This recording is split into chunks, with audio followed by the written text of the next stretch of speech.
Iran lumpuhkan Starlink. Detik bersejarah peperangan elektronik yang mengubah masa depan internet satelit dunia.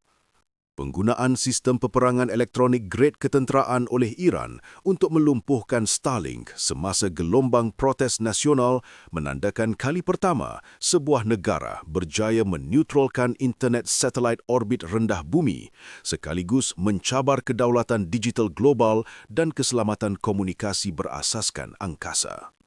Keputusan Iran untuk melumpuhkan sepenuhnya akses internet satelit Starlink di seluruh negara merupakan detik perubahan besar dalam lanskap peperangan maklumat moden apabila pakar hak digital Iran, Amir Rashidi, pengarah hak digital dan keselamatan di Mian Group, memberi amaran bahawa saya telah memantau dan mengkaji akses internet selama 20 tahun dan saya tidak pernah melihat perkara seperti ini sepanjang hidup saya, sekaligus menegaskan skala serta kecanggihan serangan elektronik tersebut yang belum pernah berlaku sebelum ini.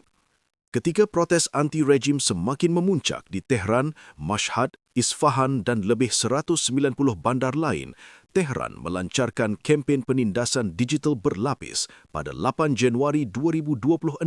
dengan menggabungkan Swiss pemati kill switch internet darat bersama sistem peperangan elektronik grade ketenteraan yang mampu merendahkan atau memusnahkan komunikasi satelit yang sebelum ini dianggap berada di luar kawalan negara.